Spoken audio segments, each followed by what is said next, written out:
Welcome to the Terrible Podcast with your hosts from SteelersDepot.com, where you can find all your latest and greatest Steelers news. It's Dave Bryan and Alex Kozora, always lit, talking Steelers. And now, here's Dave and Alex.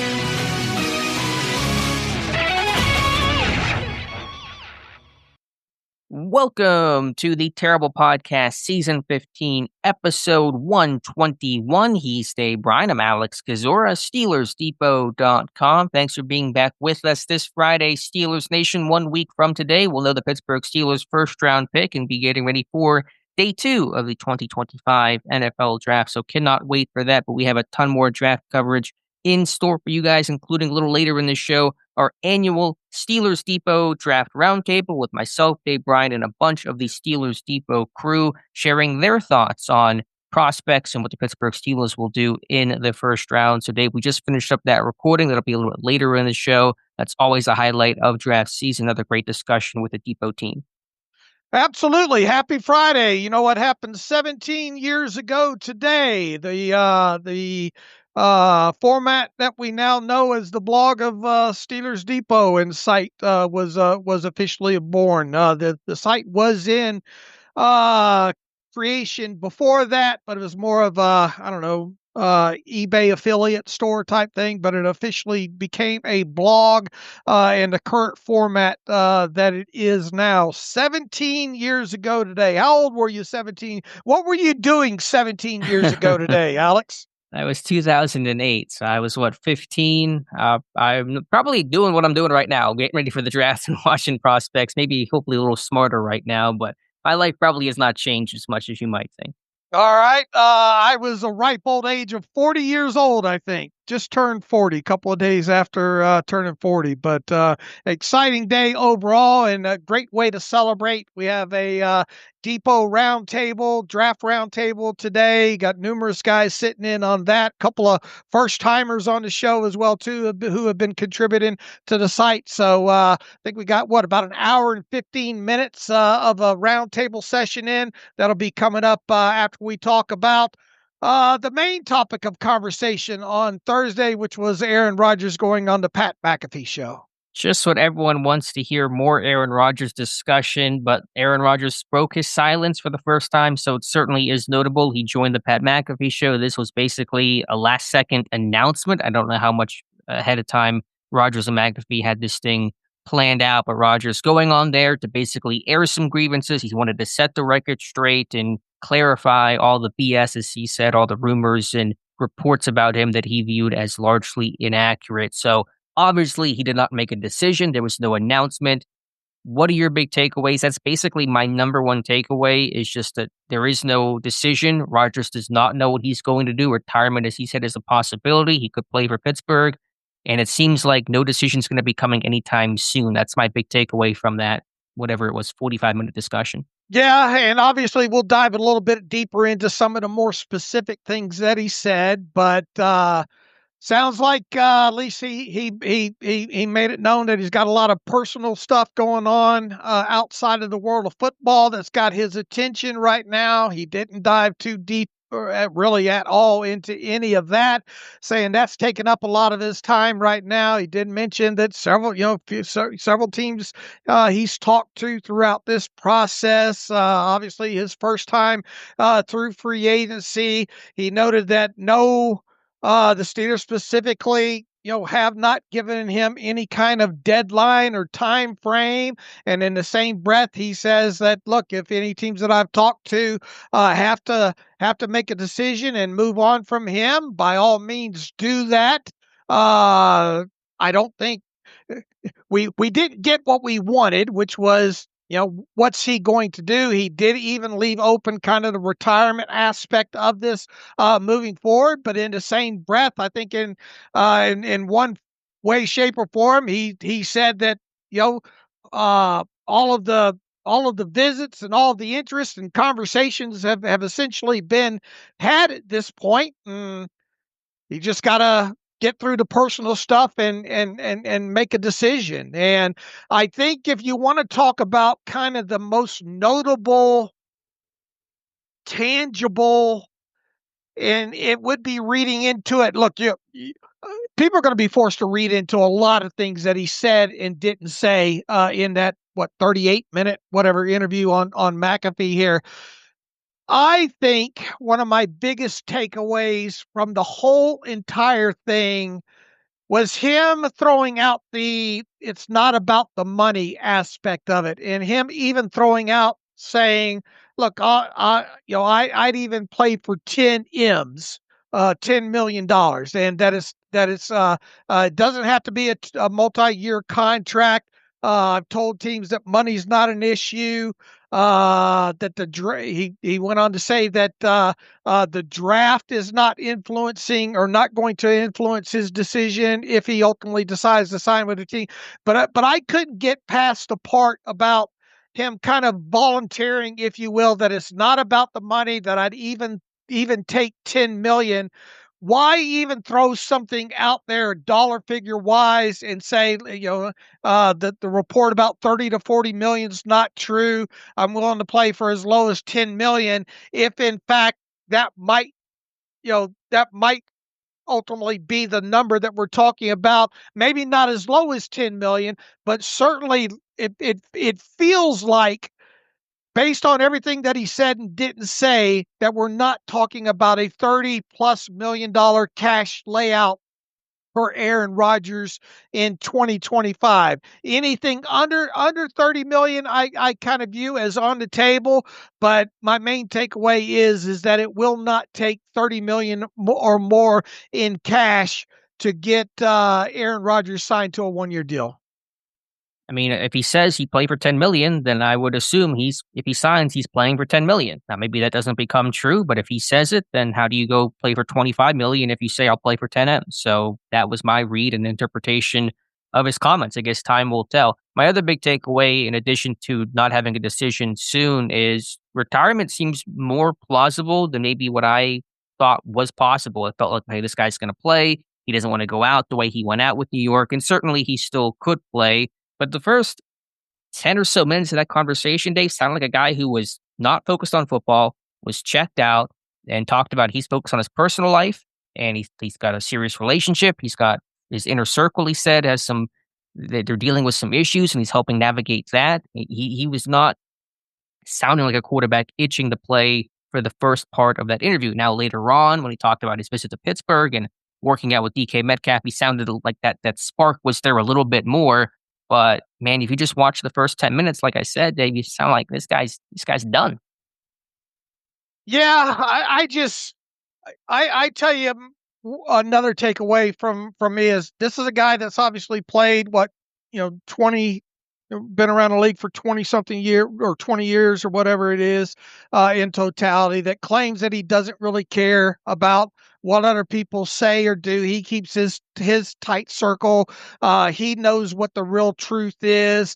Why was there such a need to come out and shoot some of these things down? I mean, if you made it your priority to every 3 months go out there and try to shoot down, and all the if every player tried to do this, they would be on the radio or on interviews a ton. And for him to do this but not have a decision backed up as part of it, I is this just him just saying, okay, it's a lull in the draft process here.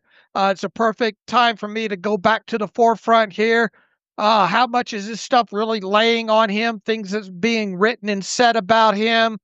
And I took a little bit of an issue, to, quite honestly, if you want to start diving into some of the topics that he talked about, why go so deep into the conversation that he had with the Jets? And look, I know it's part of the quote unquote BS and reports and all that he's trying to put aside, but why not just say, yeah, I met with the Jets and it didn't go well. I thought, I did it on my own dime. I thought it was going to be a multi-hour, conversation and all. And essentially it was just 15 minutes. And oh, by the way, I was a little bit turned off that, hey, I'm okay with you guys parting ways with me, but why aren't you guys willing to pick my brain more? I can tell you about, why didn't you ask me more about, who the team leaders are? What needs to be fixed here? How can, why not? Why won't you let me tell you what's wrong with you? You know, Mhm. and I thought, look, teams have their made their decisions and all like that. I was just a little bit turned off about why he was so worried about why they didn't care more about his thoughts, being that he's been a 20-year quarterback and all like that. He certainly aired all the dirty laundry behind the scenes and did not leave the Jets on good terms. And I can, it's difficult in my head because I can appreciate when players are honest and candid and give their real version and not just some boilerplate standard answer. But, that was as honest gets. And you wonder if you're Pittsburgh, okay, if we sign this guy, is he going to eventually air our dirty laundry if something happens behind the scenes? Is he going to end up telling everything that goes on that creates even more stories and potential distractions and all that? If you're Pittsburgh, how are you interpreting those comments? We'll have to see. But, I just go back to, okay, when is the decision coming? And does Pittsburgh ever say uncle and wave the white flag and say, we're out? As you mentioned, as Rodgers said, he told teams, if you guys want to move on, I understand. To his credit, he said the draft's not going to influence his decision. Whether or not you believe him in that, I guess people can have their own interpretations. But I just kind of go back to the timeline of this decision's not coming before the draft. And I'm not even sure if it's going to come before the spring, before OTAs start on May 27th, which is my personal deadline. This thing may not be coming until later in the summer, before training camp perhaps. And you just wonder, you go back to Art Rooney's comment of we're willing to wait for a little while, not forever. We're looking at forever potentially for a timeline on a Rodgers decision. I guess the other thing too is, even though I'm glad he talked about it, and we all the times talk about how vanilla responses are and how we don't learn too much behind the scenes, was it really necessary for him to go into detail of how he thought he was going to sneak into Pittsburgh and how I rented a Chevy Malibu and I flew into another airport and I snuck in through the back door to the practice fields. And as much as I tried to hide that meeting, somebody in the building saw me and got it out. And then the photographer was it how necessary was that to tell that side of the story? I mean, it wasn't necessary, but I'm okay with it. He didn't tell I'm anything all out of right. school that is damaging in any way. Right, I don't think it's damaging, but for a guy that's been around the league as long, was that a necessary? I was enthralled by hearing the play-by-play on it, but I wonder how necessary it was. No, And it wasn't necessary, but I mean, Rodgers is a candid guy. He will tell you right. exactly how he feels. He doesn't care what people think. If people get mad about it, that's. I mean, if you sign this guy, pursue this guy, which Pittsburgh's doing, you know what you're getting. How is he gonna be in the locker room about certain thing about him not being able to control the whole what goes in or what comes out of the locker room and post game? Is he you know, is that going to be a distraction in of itself of what he wants talked about him? I'm not sure exactly what do you mean? He and I've watched several of his press conferences over the years, and Mhm. I just wonder how he's going to try to control the flow of information behind the scenes if he does sign with the Steelers, and how upset he might get if certain things leak out. I can't tell you exactly how it would be in a place like Pittsburgh, which is generally tries to be buttoned up and not have those leaks. I don't think he'll be a bad teammate. I don't think that'll be an issue. I don't think he would be upset about if Pittsburgh drafts a quarterback and there's a guy behind him to mentor. He's been in those shoes before whenever he was drafted. He was with Jordan Love for the year in Green Bay. I don't see that as the issue, but if you're Pittsburgh, assume anything that goes on in that locker room could eventually be told. The way that Rodgers has told some of the stories about his time with New York. Now, I'm sure there's things he hasn't talked about and, secrets and behind the scene things he hasn't discussed, but if you're Pittsburgh, you have to operate that eventually at some point Rodgers could talk about what happened behind the scenes, and you just have to approach that if he does come in your building. All right, and as bad as this meeting went with the Jets, it sounds like the meeting went very well, at least with the Steelers. And I think if there's anything positive to be gained about thinking the Steelers would be the choice for him, was him, of course, talking about Mike Tomlin and how he knew about Mike Tomlin from afar, and even thinks more highly of him after meeting with him. Talked about Arthur Smith and how basically Arthur Smith doesn't need this job, but he's a grinder, likes him. Even mentioned about Tom Arth didn't really technically, I think, knew he was coming to Pittsburgh until that morning, and talked about how he was in the quarterback room and knows Tom Arth from what 20 years ago when they were in the Mike McCarthy quarterback camp or whatever that was, along with I think QB coach at the time or offensive coordinator was Tom Clements at the time. So I thought that was positive in and of itself. It sounded like he had a good meeting overall. He also talked about Brian Daboll and the Giants, but I mean with all that the Giants have done this offseason with Russell Wilson and Jameis Winston, that obviously seems like not going to be a landing spot from him. But he didn't really talk about it. He obviously downplayed Ben Roethlisberger, talking about how he might be waiting for the Vikings, and just that he has a good relationship with Kevin O'Connell going back several years and talks to him quite a bit. So he downplayed that. But I mean, other than him talking about not having a good exit meeting with the Jets, him being a fan of Brian Daboll with the Giants, a place where he's very, very unlikely to land, and him not waiting on the Vikings. I mean, who does that leave at this point? It's no secret. It really has felt for a while. It's really, I guess Pittsburgh and I guess New Orleans being all that's kind of transpired with Derek Carr and waiting to learn more about that injury situation there. So I thought overall what he said about the meeting with the Steelers was positive.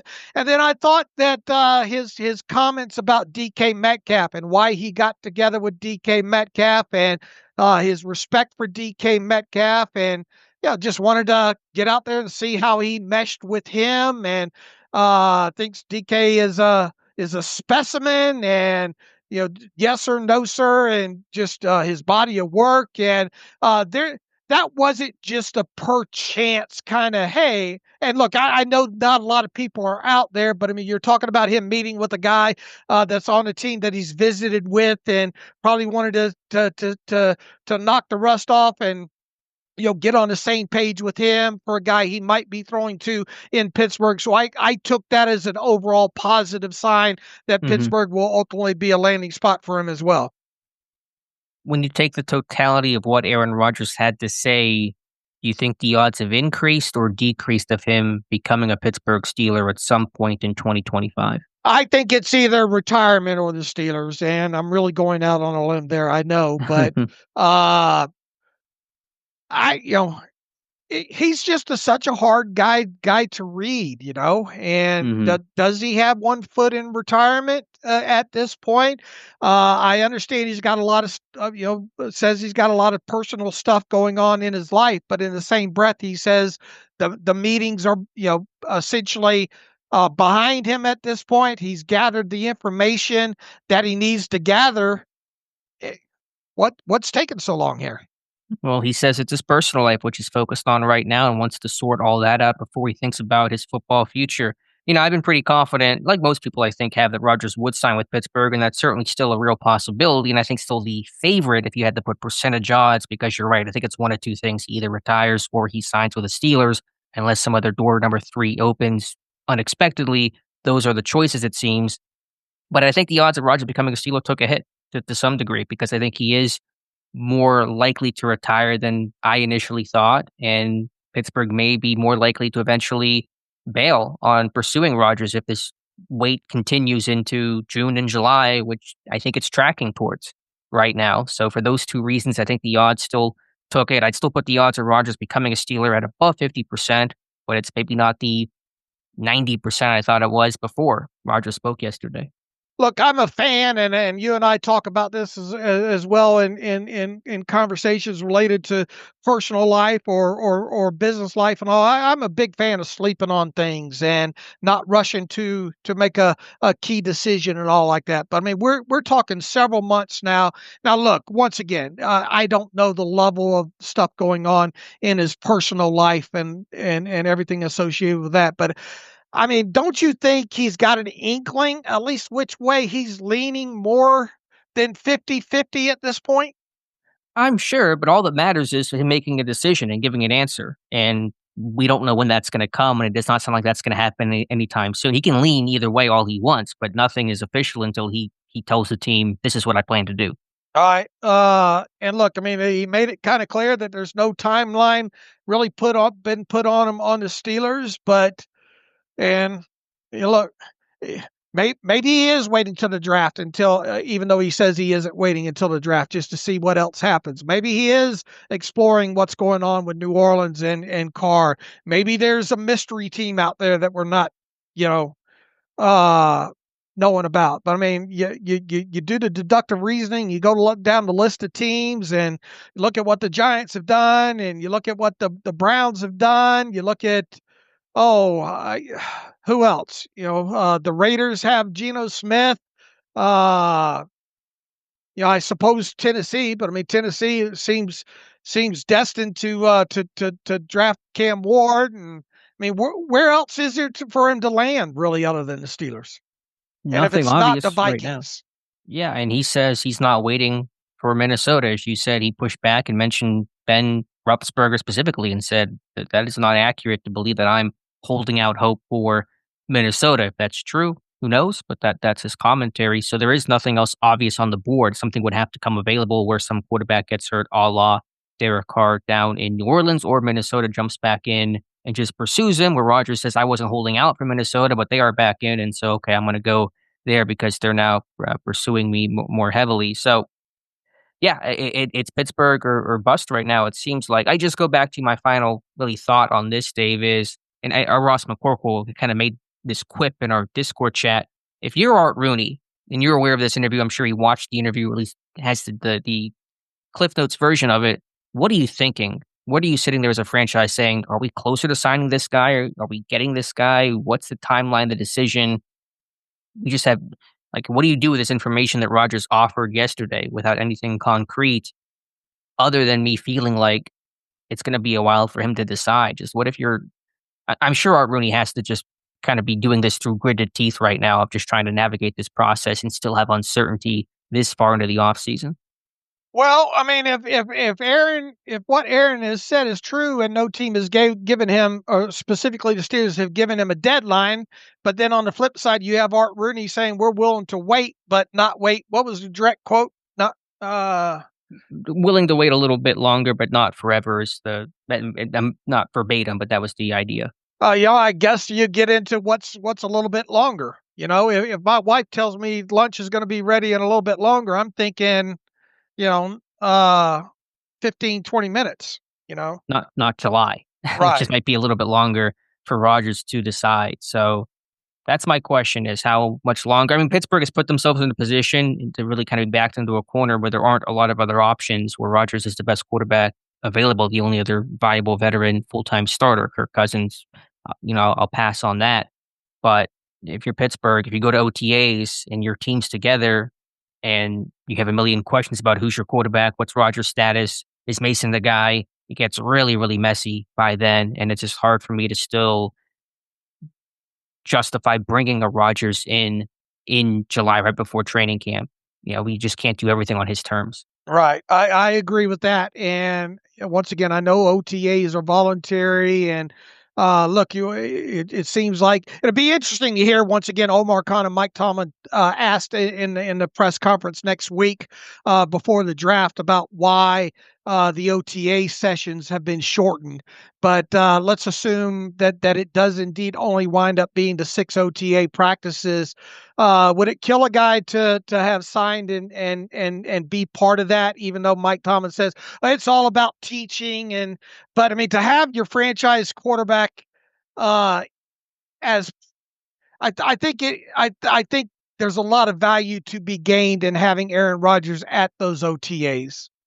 100%. That's why it's my deadline to get the playbook, to start building chemistry with teammates, to learn the system, to just be part of the team, to be the face and leader. It just, like I mentioned before, you can't be the new quarterback of this team and then decide when you want to come in and start working with that team. You can't do both. You can't say, I'll be your quarterback, but I'm going to do that starting in July. The team building process, they're technically phase one of the offseason begins, I think, Monday, although that's really just weight room type of stuff. The on-field work begins a couple weeks later. OTAs May 27th. And so you can't have both. You can't be the quarterback and then skip on that important initial roster building processes, which begins in May.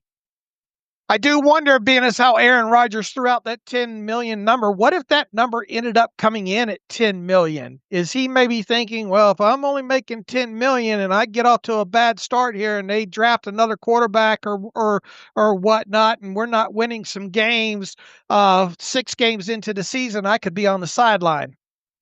Yeah, it's been talked about. You're more apt to do that with a $10 million quarterback than you are someone that's earning $30 million in cash from you. No, I understand. And that's been talked about. Maybe that's why he's going to wait through the draft. He says he's not, but you wait through the draft so you don't get Kirk Cousins and Kirk Cousined. I should modify that correctly. But I don't know. I mean, I don't think a guy like Rodgers views it that way. I don't think he plans for failure. I think he plans for success. I think most athletes, especially starting quarterbacks, are wired that way. But they're always optimistic and not worried about what's going to happen in a worst case scenario. And I guess we roll it back to kind of what we started this conversation with, and when we found out Aaron Rodgers was going to be on the Pat McAfee Show, did you think that we were going to get a decision? I had no idea. I have no idea with anything about Aaron Rodgers right now. I knew it was a possibility. Certainly, antennas went way up, but I just sat there and I probably a little bit less because as they were talking about it, they were kind of downplaying him not making a decision. I think it was Ty Schmidt was like, we don't think he's going to he could, but we don't think he's going to say exactly what he's going to do. So I just go into everything with a completely clean slate and just take it for what it is. Yeah, I didn't think at any point he'd make his decision during that interview there. I was hoping he would. I was hoping. I indeed was hoping he would, but I would have been surprised had he done that.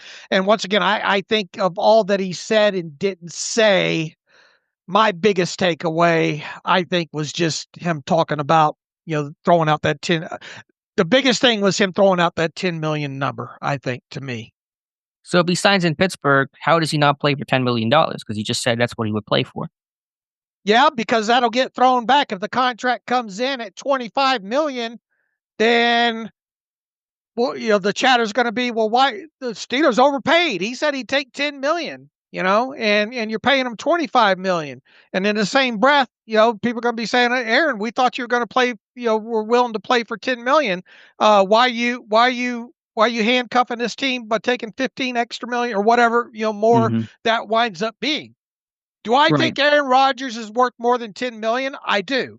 Do you, but I think 20 to 25 million is where I'm at as far as a cash pay for someone with his experience, what he can bring to this offense with the talent that they have on it right now. I think it's worth a couple, maybe extra wins this season along with it. I do not at this point think that he's a 30, 35, $40 million guy. I would think that you're along those lines too, but I do think he's worth more than 10 million.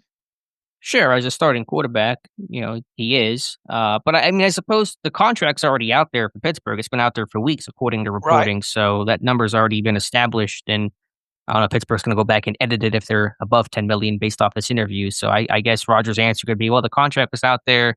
They want to pay me more. That's great. I was just making the broad point that money was not the sticking point to sign somewhere. The fit and my own decision was the important part about deciding if I was going to play, who I would play with. That'd be probably his type of answer. But I mean, if you to take him at his word, he said he'd play for 10 million. We'll see if that happens if he signs. Are you expecting that number to be 10 million if he signs then? No, I'm not. I'm expecting it to be higher than 10 million. Me too. But I just don't know when the decision will come. That was my takeaway, was we are not anywhere close to a decision. It could come at any moment. I understand that. But it's still going to be a little while. What'd you think about all the comments he made about the Jets? As you said, unnecessary. It was very, and I I get being candid and honest and open. I just don't think it was needed, especially as a free agent quarterback. If you're the Steelers sitting there going, man, he just trashed them. Is he going to trash us one day if it all goes wrong in Pittsburgh, if he ends up signing? And I didn't love the look there. That was my take on it. Do you think do you think what could lead to him ultimately making the decision to come back and play for Pittsburgh might be revolve around some bad motives? In other words, I'm gonna show the Jets, because they play the Jets, right? Mm-hmm. They play the Packers, they play the Vikings, they play the Bears. Do you think part of his decision could come down to things that he shouldn't necessarily be worried about? I think it's an element of it. I don't know if I would say that he Ulterior shouldn't be worried motives, I about it. guess. Yeah.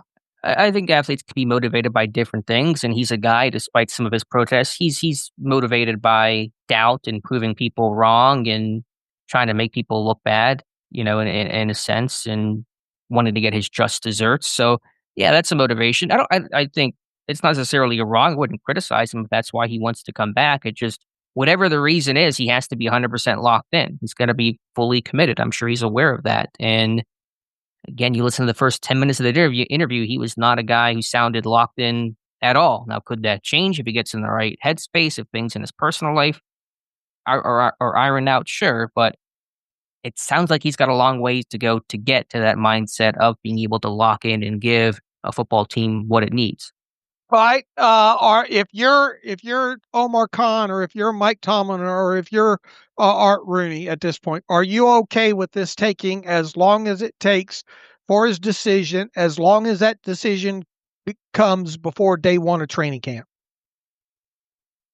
I don't know where their thought process is. Obviously, they're not giving him a deadline. They're willing to wait. I'm sure Mike Tomlin is willing to wait as long as it takes, I would think. I don't know if Art Rooney feels the same, but I'll just repeat that my personal deadline, if I'm Pittsburgh, I would say it's May 27th for the start of OTAs. That's where I'm going to have to bail on Rodgers if he's not given an answer by then. I wouldn't be mean about it. I would just say, Aaron, we've given you a lot of time. We understand there's things in your personal life.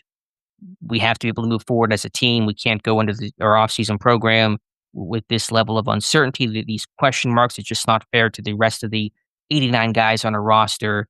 You got to let us know, are you in or are you out? That is my personal take. Yeah, I'm with you. I'm not okay with it from a personal standpoint, but I mean, I can understand this going past the draft at this point, if indeed these personal issues are as major as maybe he makes them sound and all. But I personally, if I'm in that building, one of the brass members there, I would want that decision by the time OTAs get underway. And to your question, are you okay with it taking this long? No, I'm not okay with it. I mean, Right. it's not ideal, obviously, but there are, it's not changing the Steelers materially enough where you need an answer right now. In the draft, I would draft it under the assumption that Rodgers is not the Steelers quarterback, and it is a quarterback I love for a long-term option because Rodgers is a short-term option. Nothing about Rodgers should change this team's quarterback plans. If they want to draft a quarterback in the first draft, they love a guy, do it. Or draft a mid-round guy, that's fine too. Not draft a quarterback, that's fine. Rodgers should have no bearing on Pittsburgh's quarterback decisions next weekend. Absolutely. I agree with that. All right, Dave, any other thoughts here with Rodgers? I know people are tired of it, but listen, the guy spoke. I mean, Aaron Rodgers speaks for 45 minutes. Of course, we're going to talk about it and get his thoughts and react to it. There's no other way around that. If people wanted to scrub through and get to the roundtable, fantastic. So let's do that here, Dave. Let's get to our draft roundtable with our great Steelers Depot crew. We'll come back and talk about the roundtable and then come back and give our own kind of final thoughts after that. So without further ado, our annual Steelers Depot 2025 NFL Draft Roundtable. And welcome back to the Terrible Podcast. As promised and talked about earlier in the show and throughout the week, our annual Steelers Depot Draft Roundtable. Got a great group of the Steelers Depot Draft crew. Have done a fantastic job. I think it'll be our best season ever preparing you guys and frankly, myself and Dave and everyone ourselves for the 2025 NFL Draft. So big roundtable discussing just kind of a variety of topics today. We'll bounce around just some prospects and sleepers and who might be the pick at number 21. I'll just kind of read through the names that we have here in today's roundtable: Joe Clark, Josh Carney, Steven Pavelka, Jonathan Heitritter, Jake Brockhoff, Nate Kosko, Ross McCorkle, and of course Dave and myself. So Dave, let's dive on in. Let's just start off with defensive line. It has been the most talked about position in terms of most likely to be taken at number 21 throughout this pre-draft process. Pittsburgh has shown interest in not all the top defensive linemen, but some of them, including Derek Harmon. Jonathan, I'll start with you. Just give me an overview of the top defensive linemen in this year's class. Who fits best for Pittsburgh? Who do you like? Who could be in play at 21? Yeah, I think when I look at the defensive line class, I think there's kind of a big three that I've always kind of associated through this pre-draft process that kind of makes sense based off of draft position of need, where they fit schematically in terms of Derek Harmon from Oregon, Walter Nolan from Ole Miss, and then Kenneth Grant from Michigan. Those are the kind of the three names that I gravitated toward, as well as when we were at the combine, kind of gravitated toward as well too.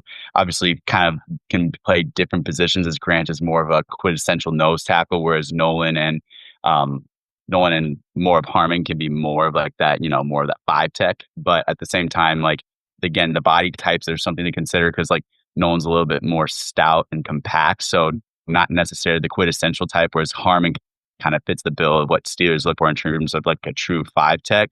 And that's where kind of you've seen a lot of him being a very popular, one of the most popular picks when it comes to Pittsburgh at 21 overall. So again, it's kind of choosing your flavor and also knowing who's going to be there when the board falls at 21. Again, you're kind of in the middle point of the first round. So it's kind of taking the idea of okay, based off of the assets Pittsburgh has right now, okay, Keanu Benton, do you want him to still play primarily in nose, or if you're saying your base 3-4 defense, do you want him trying to kick out? In which case, taking Grant as a nose tackle would make more sense. But if you want to still have Keanu contribute more at nose, do you take a guy more like Harmon? Can they just mix and match, be interchangeable pieces?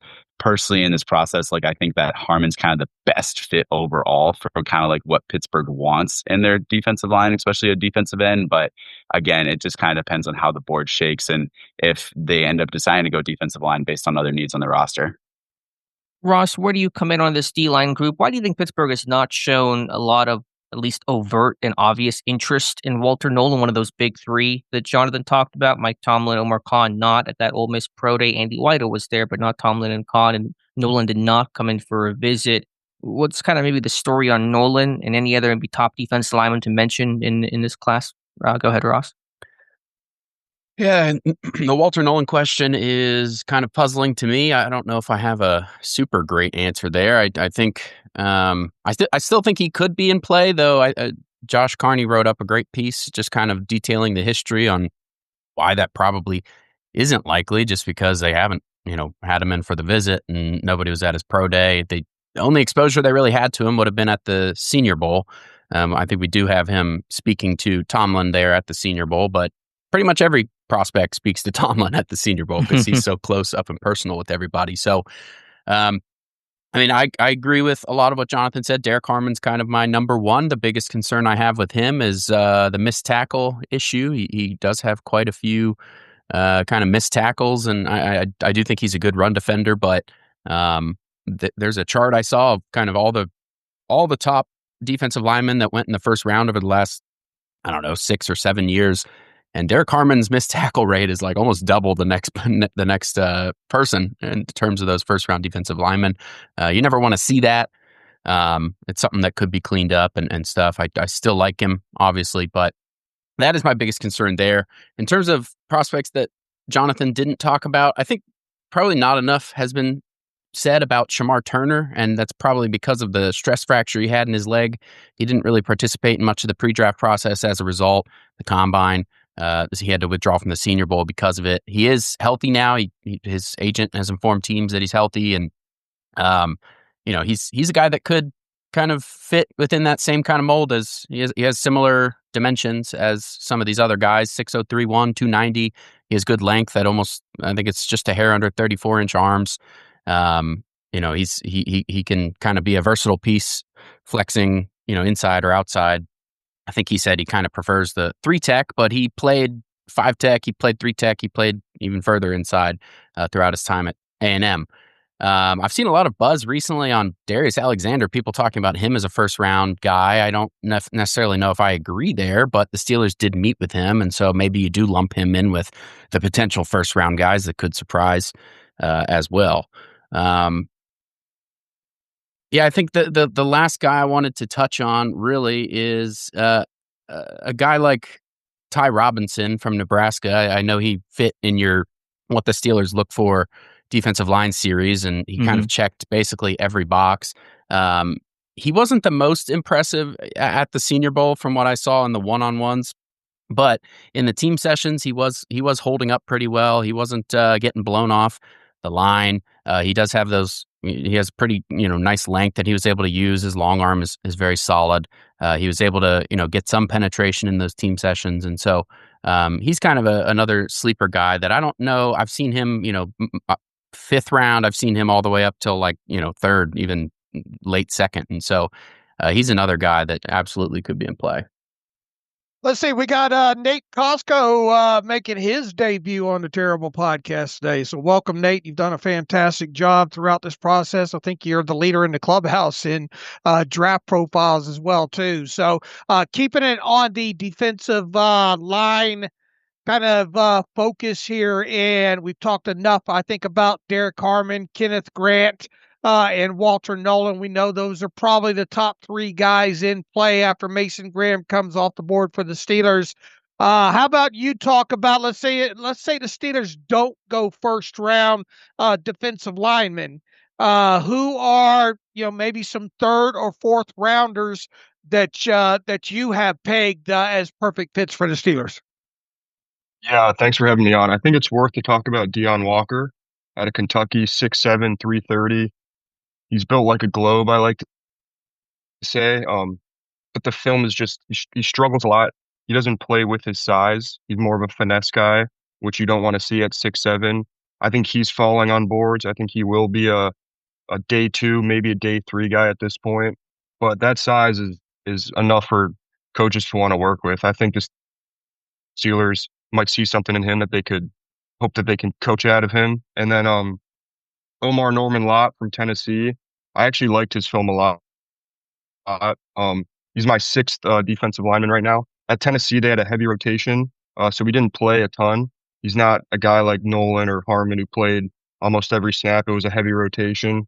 But Omar Norman Lott's a guy who's going to give you full effort every single play. He's going to shoot gaps. He's going to fit gaps with discipline. And I think he's just a solid run defender, solid pass rusher, and I think he can do a lot. All right. Steven, back with us again. Steven, how about if the Steelers had to wait until a little bit later past the mid rounds, or if they were to double dip in this draft and, maybe get look, this defensive line group could use all the help that it could get. So what about some later rounds, maybe 5th to the 7th round defensive line prospects that you looked at that you think could fit the Steelers? Yeah, no, there's 2 guys that kind of stand out to me. One of those being Cam Horsley out of Boston College. I had a great interview with him at the Shrine Bowl. He tested really well athletically.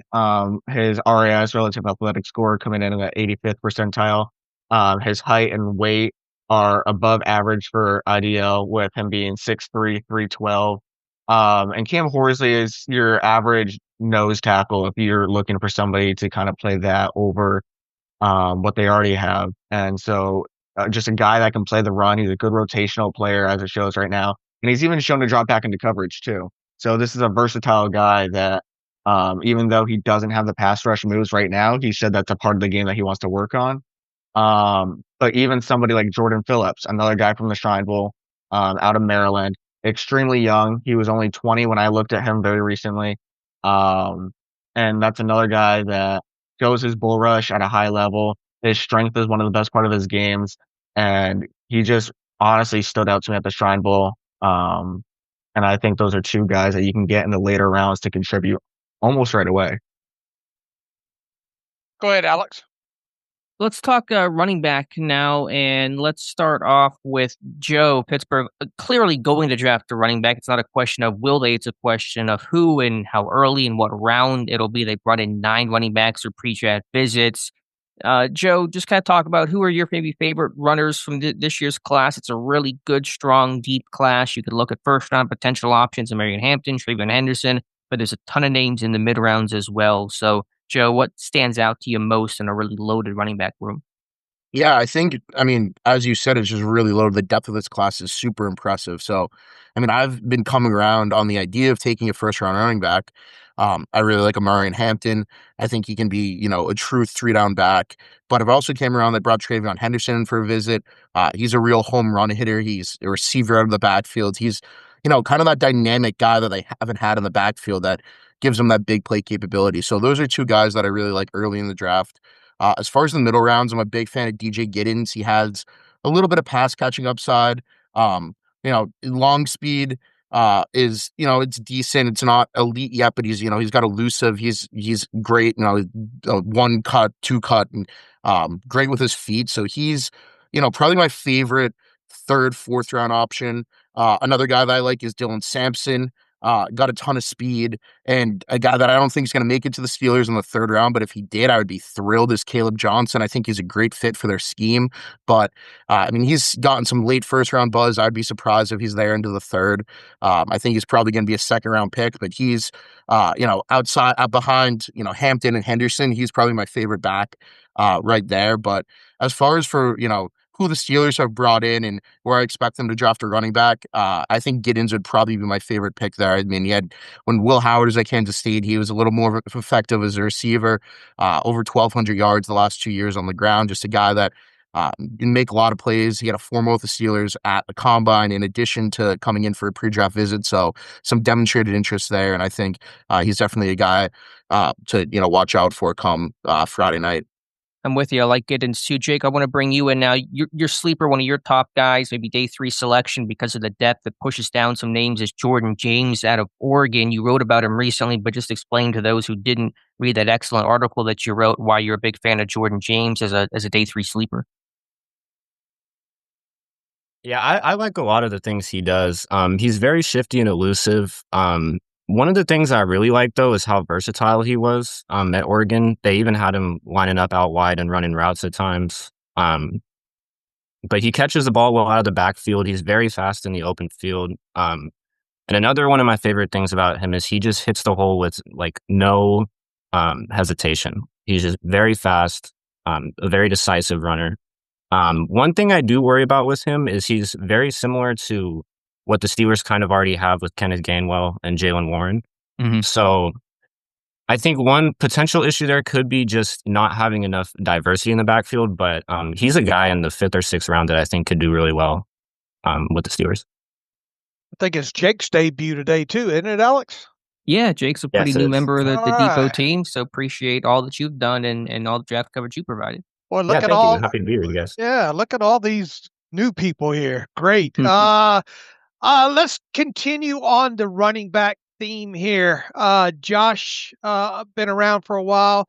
I think, Josh, you dropped your final mock draft this morning, I believe. But talking about the running back position specifically, you have Omarion Hampton, I think, as your first selection here. I want to focus just less on the player. And I'm going to throw this one out to both Jonathan and Josh, 2 of my old timers here.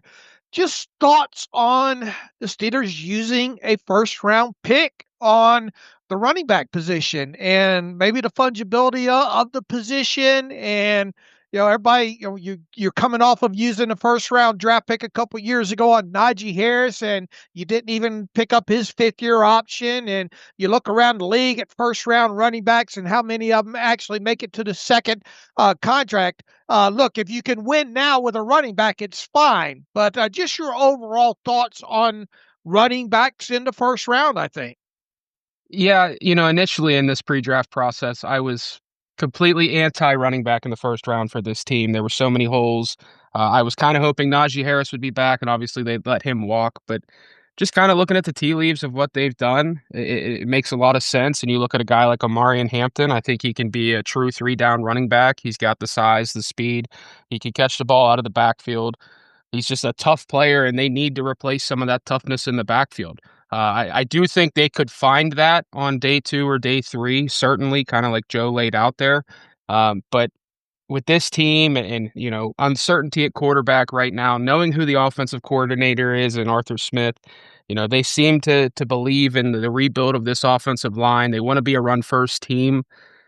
There's a chance here that, a guy like Hampton, a guy like Henderson could be that plug-and-play guy that could elevate this offense overall. And I know that that's going to scare some people off because of what just happened with Najee Harris. But I think they weren't wrong going with Najee. I think they were just a few years early because they had to do this sort of rebuild. And I think you're seeing in today's NFL, the running back position is starting to come back as teams start to go more run-heavy again. And Pittsburgh has a need, and if there's that great talent out there and they've done the work on them, I'm okay with them taking a running back. Personally, I wouldn't do it. I would go kind of round 3, DJ Giddens, kind of like what Joe was saying earlier. But, all signs kind of point right now to running back being a realistic option there at 21.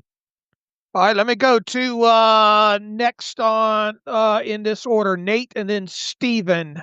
Nate, I have a gut feeling that somehow the Steelers come out of the first 3 rounds with 3 picks. They obviously don't have a second-round pick right now. So let's assume, which is dangerous to do, that they do end up with a pick either in the second round or maybe earlier in the 3rd round inside the top 100 picks. And let's assume they don't take a running back in the first round. Who do each of you kind of have targeted in that kind of range of a running back that would fit the Steelers? Who do you like them to select there if that's the case? Oh yeah, I think Devin Neal out of Kansas is a good player. He was he's a longtime starter at Kansas. He just does a lot of things well. He can protect. He can be a receiving option. He hits holes hard. He breaks tackles. I think he's just a solid guy who can play 3 downs. I think he works well with a guy like Warren and a guy like Gainwell, where you can kind of throw him in. He's 22 years old, so he's older than some of these other prospects, and you can see that with being able to just throw him in. I think he does a lot of things solid, which is what the Steelers need. Steven, how about you? Maybe second round or early 3rd round. Could a guy like Travion Henderson be on the board? Who's your selection for the Steelers if you wait for that second pick? Yeah, Travion Henderson could be on the board, and I'd love that pick. But I think a guy that really would work for the Steelers is Quinshon Judkins, his teammate. Somebody that's came in at 6 foot, 219, 21 years old. Doesn't have a fumbling issue, only has 2 fumbles over the last 2 years. And Quinshon Judkins, if you're ignoring the top 2 main backs in this class, I think he's the most pro-ready back in this class. He kind of has more of that power back style mixed with that elusive and patient burst that you want to see from a running back in the NFL. And I really love what he showed at Ole Miss, the energy and the effort he played with. He had flashes of that at OSU, but not nearly as much as I would like. But his vision paired with his ability to press blocks and being able to squeeze through tight holes is what really made him create a lot of big plays at OSU. And I think he could bring that to the Steelers offense, pair well with Jalen Warren, and I think he could be a big-time playmaker in the spot of Najee Harris. Yeah, I'm with you, Steven. If Judkins can be the guy he was at Ole Miss, I'm more enticed by that than what he was at Ohio State this past season. Jonathan, let me ask you too briefly to piggyback off of Dave's question on running back. There's so many to talk about. Talk about maybe a couple names we haven't mentioned so far that could be those mid-round options for Pittsburgh. Yeah, I think when you're considering like if they decide to go not with a running back in the first round, you're looking more as a middle round option. I think a couple names that stick out to me personally are DJ Giddens from Kansas State and Ollie Gordon II from Oklahoma State. I think of Giddens as a guy that has more that size, just a little over 6 foot, 212 pounds ran a 4.4 340, and ultimately, like, you look at his production when he was at Kansas State, like his first year he was sitting behind Deuce Vaughn, so he was kind of contributing more in a part-time role. But then when he was the full-time starter, he had back-to-back seasons of over 1,200 plus yards rushing. He's an accomplished receiver out of the backfield for his size. So again, he's just screaming a lot of things that really fit what the Steelers look for. Maybe not the 220-pound plus back, but at the same time still has that good rolling speed, running a 4.43 that you kind of want to see. That should be available in the third, potentially fourth, just because, again, this running back class is so stacked. There's guys that are going to get pushed down the board. And the same is the case for Ollie Gordon. Again, had a very bad year this year compared to 2023, where he kind of lit the world on fire, running for over 1,700 yards. Again, Oklahoma State had a really bad season this past year, so that was kind of a reflection of that as well. He's kind of along the lines of what Pittsburgh has had in the past with the Najee Harris, with the Le'Veon Bell, with the James Conner, being over 6'1", 222, 226 pounds. Again, the 40-yard dash time is going to turn a lot of people off, but you look at like his bruising style of play and the fact that he's an accomplished receiver out of the backfield as well too. He really kind of fits what Pittsburgh has wanted. And you kind of look at the tea leaves with a guy like Gordon. They spoke with him at the Senior Bowl. They spoke with him formally at the Combine, and they brought him in for a pre-draft visit. So if you're looking at checking the boxes, like, Gordon's probably one of the best backs in this class that he has had so many touch points with Pittsburgh in this pre-draft process. He's a name that I'm watching for sure. Josh, let me finish running back and just go back to you. I know with the mock draft, you put a Marion Hampton in the first round. That is a predicted, not necessarily a what you would do, but just your personal opinion. Do you view Hampton as that first round worthy running back, or do you think if he was to pick, that may be a bit of an overslot or a reach for Pittsburgh? No, I do. I think he is right there at that 21 overall. I think that's a very good spot for him. I do think he's, one of the two true first-round running backs in this class. I could be talked into Travion Henderson as a first-rounder as well, but I think Ashton Genty and Amarian Hampton are the two true first-round running backs in this class. I don't think it would be a reach at all for the Steelers. I think it would be good value there. But if it was someone like Henderson, which, I kind of teased earlier in the week, kind of in our Discord chat, that I might go there, that would be considered a reach for me. But I felt good about Hampton there. And I think if he is the pick next Thursday, that we're all writing up in the moment, I would feel good about it because he checks all the boxes. It's a very clear need. And he's a guy that could step in right away and be that number one running back and still allow guys like Jaylen Warren and Kenneth Gainwell to stay in their roles and give the Steelers a well-rounded running back room. Fair and well said. Ross, I'm going to throw the hot potato your way now to transition to quarterback. And of course, Pittsburgh has done their homework on almost all the top names in this class. Really, the only one they haven't looked at is Cam Ward, who's destined to be the first overall pick to Tennessee. But Shadur Sanders, Jackson Dart, Jalen Milroe, Dart and Milroe invited to the draft. Does that mean they'll be first-round picks? There's so many different directions we can talk about quarterback, but I'll just try to ask it in the most simple form possible. You personally, Ross, do you believe that any of these three quarterbacks, putting Cam Ward aside, of Shadur Sanders, of Jackson Dart, of Jalen Milroe, are worth being the 21st overall pick to Pittsburgh? I don't think so. I think the only quarterback that I would be intrigued by is Sanders in that spot. Dart, once you get past Ward, we've been going through the exercise now for a week of, okay, what would it take for a guy like Sanders to fall? And you quickly realize that the Browns and the Giants probably going with Abdul Carter and Travis Hunter. And then, the Saints, it sounds like maybe they're going to pass on quarterback there. And so, yeah, the Steelers might have their pick of the litter after Cam Ward if things fall the right way and no one trades up ahead of them. I kind of have viewed this all along as like a 2022 kind of class where, there's Cam Ward who elevates the class a little bit, but how many quarterbacks are going to go in the first round? And it seems like every week another name's getting added to that list by, I don't know, the consensus, the media, the zeitgeist out there, just kind of viewing, I don't know, now I think we're up to 4 or 5 potential first round guys. You hear Shuck tossed around, you hear Milroe, you hear Dart, Shadur. I don't see a world where 5 are going to go at all. And I would be not very surprised if only 2 end up going. And so, a guy like Dart, I remember watching him last year. I forget which prospect I was watching, but I remember liking him. And I remember thinking like, oh, he could be a good kind of third kind of fourth round guy for the Steelers this year.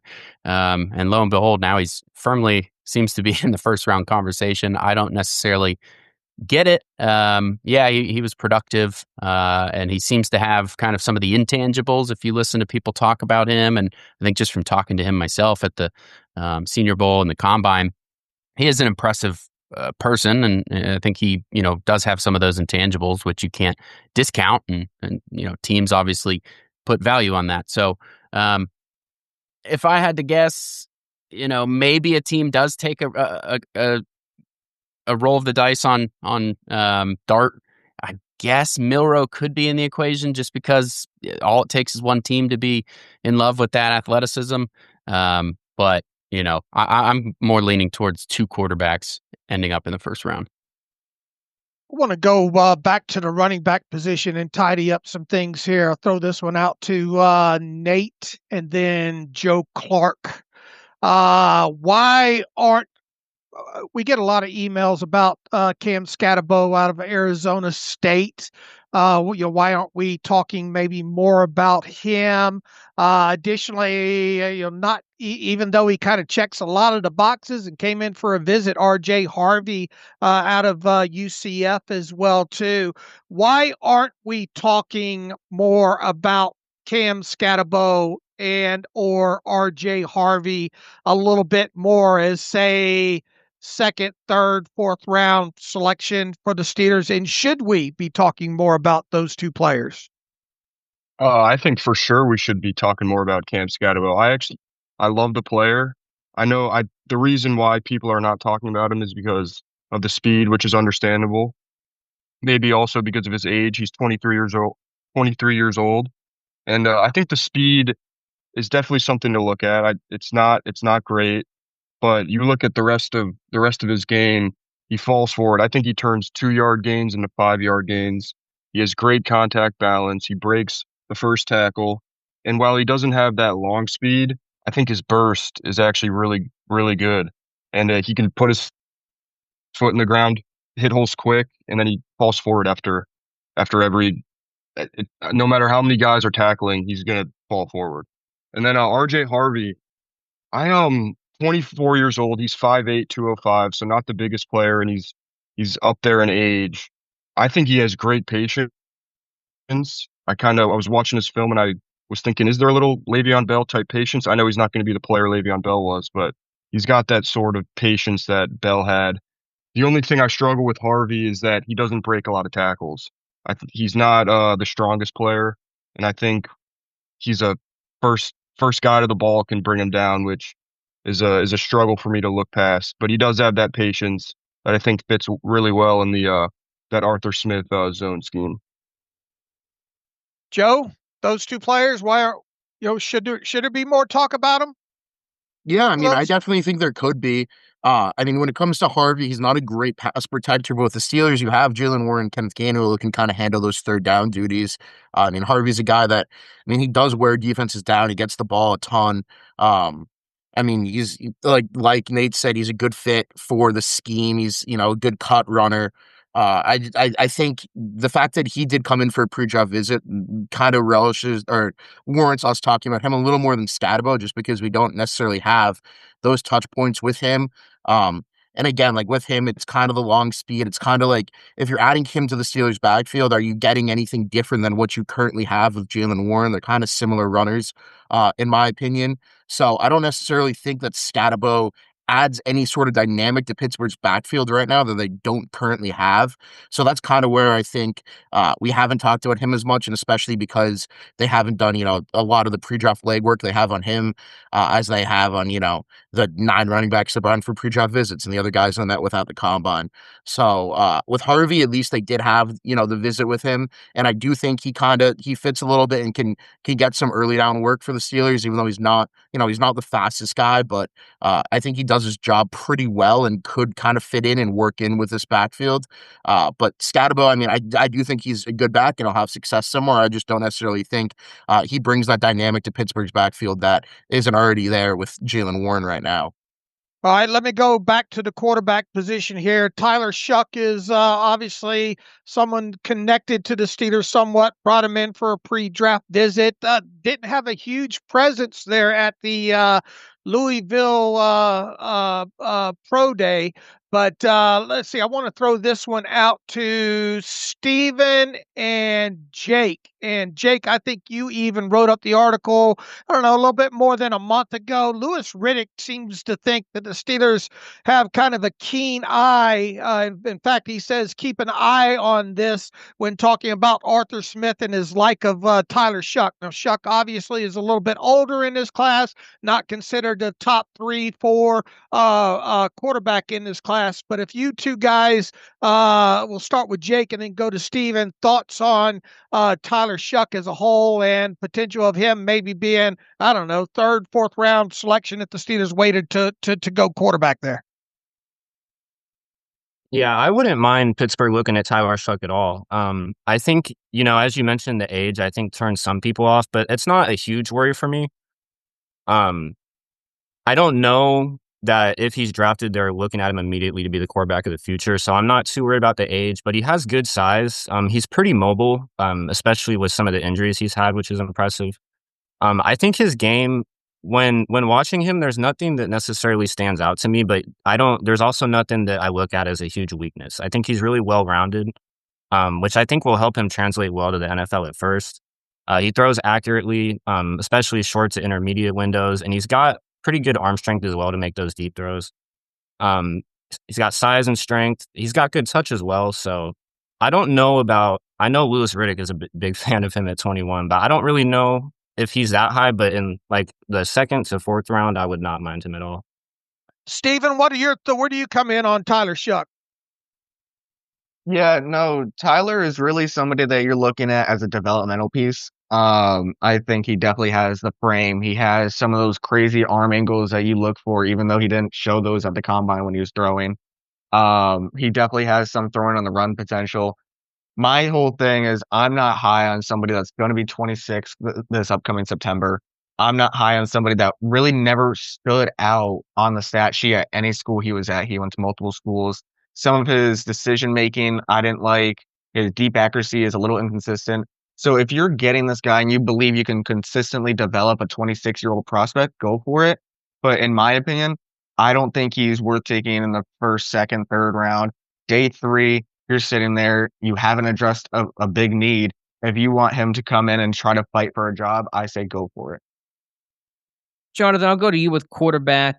Putting aside the top names we just discussed, if Pittsburgh does pass on, the first round names of Shadur Sanders, if he's not there, whatever the case is, what do you come in on? Will Howard, Kyle McCord, Quinn Ewers, potentially more third, fourth round options? Any names from there that you like the most? Yeah, I probably would say that Will Howard is kind of the guy that sticks out to me the most, probably in that third, fourth round range where they kind of have a pick. Just looking at like what he did this past year at Ohio State, even before that when he was at Kansas State, I think, again, fitting more of like what the team looks for and wants. It's kind of like more of that prototypical size, good arm. Like I think that he has the ability to make things work down the field as well as if he needs to be able to make things work with his legs. I think he's just kind of like overall that guy that they've shown a lot of interest in, whether it be, the pre-draft process at the combine, whether it be, pro day, whatever it is with that. I think he's a guy that it would be squarely targeted if they pass in round 1 on a quarterback and they look to go somewhere on day 2. I think Kyle McCord is also intriguing. I think he's more of that guy where he's like probably like a good backup, maybe a spot start in the league. But again, if you already have someone like that in Mason Rudolph, do you really want to invest into a guy that maybe has a lower ceiling and a higher floor at that position? So I think with him and Ewers, like I think they're guys that could, potentially start in the league, whereas Howard's kind of has a little bit more of that upside. But again, I think you're looking at it from like a measurables perspective. Do you want to go with like more of a shorter quarterback that, probably projects more as that, developmental guy, more of that backup that could potentially start versus Howard? I think there's a lot more intrigue there, especially this last season and his first full season at Ohio State. That would probably intrigue Pittsburgh more as that developmental piece that could possibly start. And let me double back because we mentioned their names, but we didn't talk about them much. With Jackson Dart at Ole Miss and Jalen Milroe from Alabama, two guys I think it'll be really polarizing to see where they go. Are they first rounders? Who will target them? Could Pittsburgh be in the mix? They've shown interest in both. Brought Dart in for a visit, had dinner with Milroe, went to his pro day. Do you like Dart or Milroe more? Do you view them as first round talent? What are your thoughts? I think we're sitting in a very similar circumstance as we were in 2022 when we had all those quarterbacks. And it was like, okay, is it going to be Pickett? Is it going to be Willis? Is it going to be Ritter?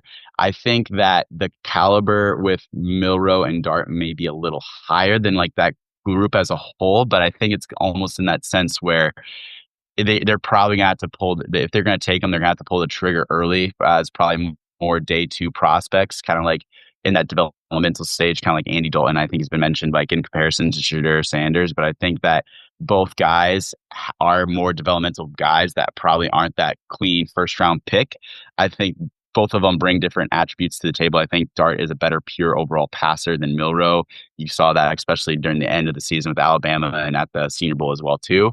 But I think Milroe really intrigues Pittsburgh just with his overall mobility and that just raw athleticism that he brings to the table, as well as just being an amazing character guy. I mean, I talked with him personally one-on-one at the Senior Bowl. I talked with him at the Combine as well too. He definitely comes off as a Tomlin guy, Milroe does. And Dart a little bit as well too, just that fiery passion that kind of fits into it. So I think that they would justify taking a quarterback that high, just based off of the need alone, as well as like if it's just a few picks off of like where they would actually have them on their board, especially with the need they have right now.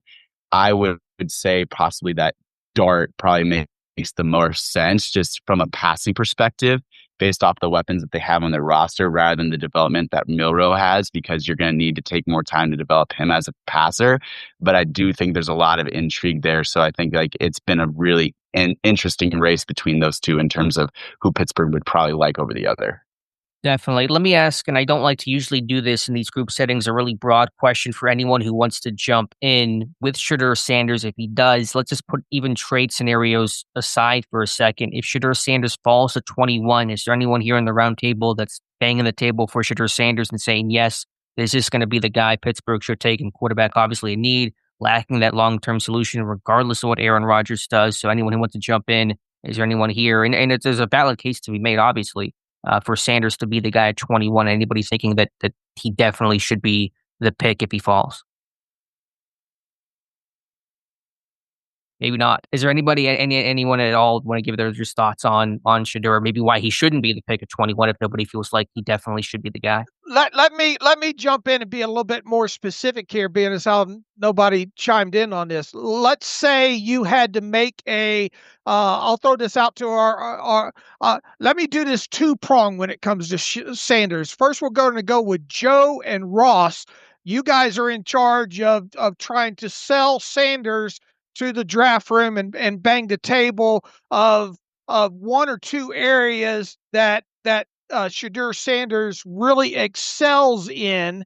So both of you chime in on that. And then after both Joe and Ross are done, I want Nate and Jake to take the other end and give me the biggest red flag when it comes to Shadur Sanders and why he shouldn't be the pick at 21. How's that? All right. And yeah, I almost jumped in on that first question. I don't know if I would quite bang the table, so I didn't want to characterize it as that. But I am generally in favor of at least strongly considering Shadur Sanders at number 21 if he falls. I don't think I would really entertain any kind of trade-up scenarios, just given the Steelers' draft capital this year. But to me, the things that stand out about him, you hear a lot about the personality stuff, but when you listen to people that were actually in that building or his teammates talk, he's poised. He's a leader. I think in terms of his actual play on the field, he does kind of lead his receivers well, and his accuracy is good, which is going to kind of maximize some of that yak opportunities. He's willing to stand in the face of pressure and kind of just, he'll take hits. I mean, that's one of the downsides of him too. He takes a lot of unnecessary sacks, but I think sometimes he's able to turn those into, kind of great plays when he stands in the face of pressure and delivers the ball there. He's not a plus athlete necessarily, but I think he, at times when he's not just bailing out of the pocket, he does show, he can maneuver the pocket pretty well. I think there's kind of more development to be had there. I think his throwing on the move was one of the big things that stood out to me. Like when he's scrambling, some of his best throws that I saw were kind of while he was on the move, and so that's a positive. And I think overall, I just come back to the NFL bloodlines. He's kind of been formed and made for this moment by his dad, as cliche as that is to say about him with Deion Sanders. It seems like the pressure is not going to be too much for him. It seems like he's got a different kind of personality about him that maybe turns some people off, but I think a coach like Mike Tomlin in specific views that as a big positive. Joe, sell Sanders to me. What are the two biggest things that jump out Sanders that should interest the Steelers? Yeah, like Ross, I almost jumped in on the first one. I think we talked about on our podcast on Tuesday that we both kind of had him as, of the 5 first-round options, kind of number 2 behind Derek Carman, honestly, because, the Steelers just haven't addressed the quarterback position, so it wouldn't be the worst idea. And similar to Ross, I mean, like the same things when he gets outside the pocket. He's pretty accurate when he can get out. He's tough. He played behind a bad offense line of Colorado, but he hung in there and he was able to make some nice throws, even under pressure.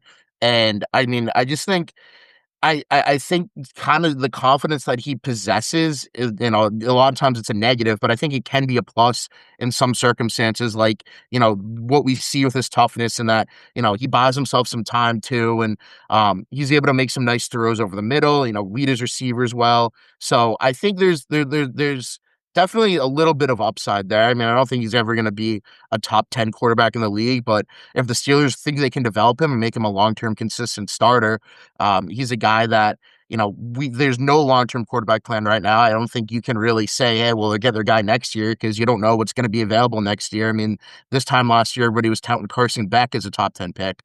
So it's really hard to kind of project down the line. So I'm not, completely opposed to the idea of taking him at 21. I wouldn't pound the table for him, but if he is there, I think, there is a very good argument to be made that there's enough there for him to work with, given what he showed at Colorado, being able, just to extend and hang in there and, so pretty accurate passer for the most part.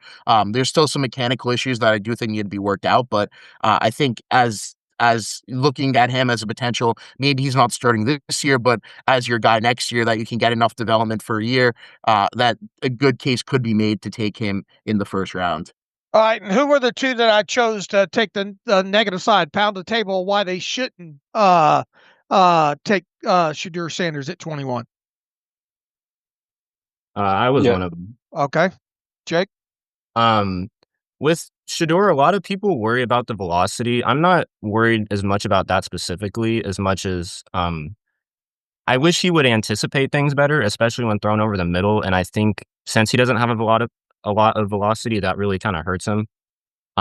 So that's something that can be worked on in the NFL. So I think overall, with that velocity, it won't be as much of an issue, but I do worry with how slow he is to anticipate things sometimes. Again, especially over the middle from what I saw when I was watching him, which is where you kind of need that velocity more. And then I don't blame him as much for this because his offensive line at Colorado was incredibly bad. But that's kind of caused him to have not the best pocket presence. Sometimes he bails when the pocket is clean. Sometimes he just doesn't really have a feel for where the rush is coming, and he just kind of sits there and takes a sack. And overall, it doesn't allow plays to fully develop. And I do think, I think Pittsburgh will have a promising offensive line this year. So I think if he is drafted to Pittsburgh, it'll be better for him, but it's just something that I think he has to get more comfortable with. All right, who was the other one I asked to jump in on the negative side there? Yeah, that was me. All right, Nate? I agree with Jake in that the offensive line was pretty bad. I think we can all agree with that. But I do think he made his situation worse a lot of times and drifting in the pocket, which not letting the play fully develop. And then off that, I think he is a half field read guy. I think he only will read 1 to 2 and then try and take off or try and make something happen, which is that's a big red flag for me. I feel the same about Dart. I think he reads one side of the field, 1 to 2 reads, and then he tries to make something happen. And then at Colorado, that just ended up looking pretty bad with that bad offensive line and him drifting in the pocket. And then one thing I wanted to talk about more, I know Ross talked about it, but he's been made for this moment from his dad. I think that can actually be turned into a negative. I think he's been playing quarterback since he was little. He's been going to QB camps. He's been coached up, doing the same exact thing his entire life. So he's been bred to be this star quarterback. And I still have questions about his ceiling. Like, is that ceiling already reached? Because he's been taught to be this way his entire life.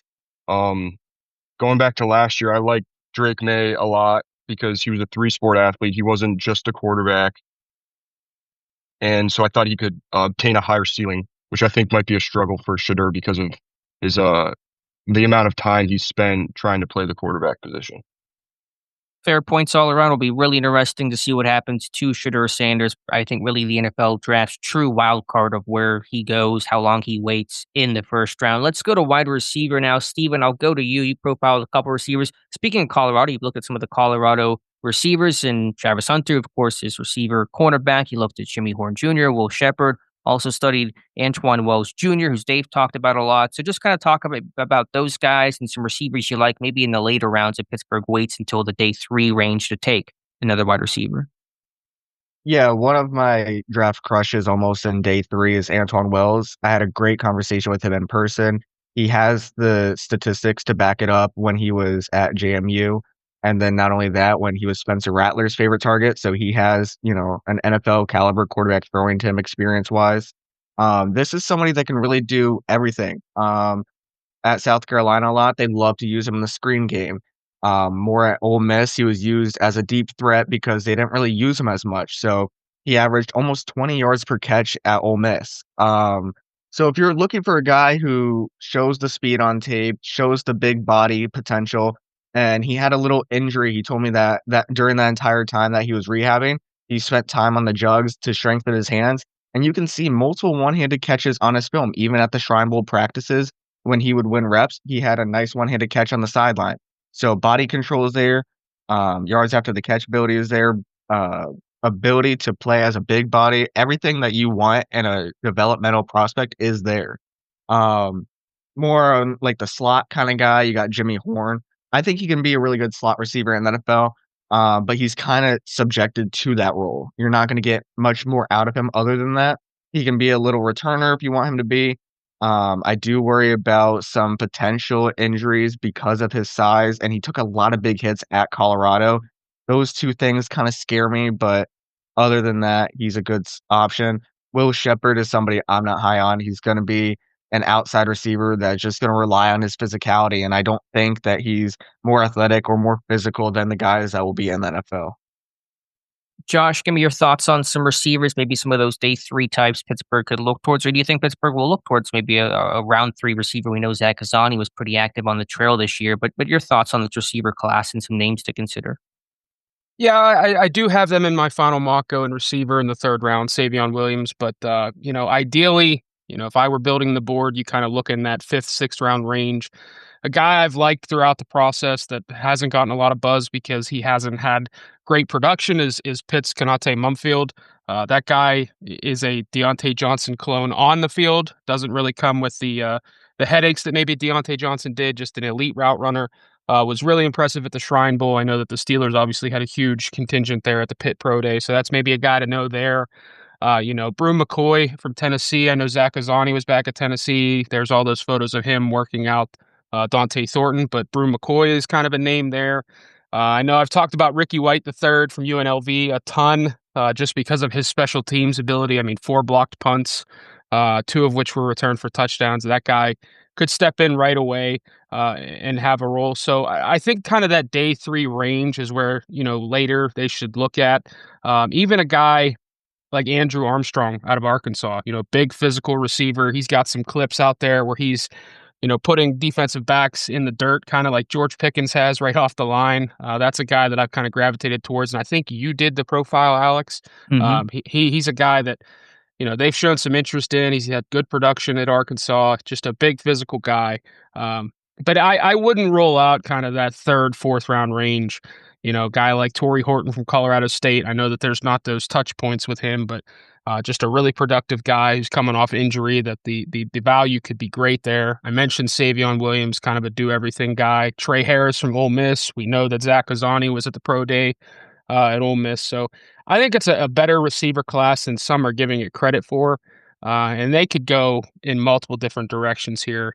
And I would feel pretty good about it if they went third round, fourth round, or they even waited until the seventh to grab a receiver for that room. There's guys there that fit specific roles that could work really well for the Steelers. Jonathan, Emeka Egbuka, is he first round material? Why not? And really kind of the same question for the two Iowa State wide receivers, Jalen Noel and Jaden Higgins. But a lot of people early on in this process had really all three of these guys, I think, kind of pegged as potential first round guys. But I think Egbuka is one that Steeler fans have been gravitating to because he's an Ohio State product and all. Where do you come down on those three? Are they first round worthy? Just give a synopsis on those three.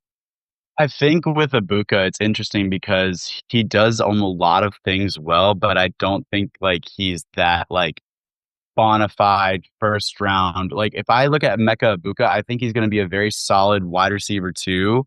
I don't necessarily see him as a wide receiver one. I think of his physicality as a blocker. I think his consistency over the middle. I think his reliable hands, his ability to make catches in traffic. I think he does a lot of things good for an offense. But when I look at him, I see guys Tyler Boyd or guys that, have been really solid pros, or maybe a Tyler Lockett or things like that, where he's really solid in a lot of the little details.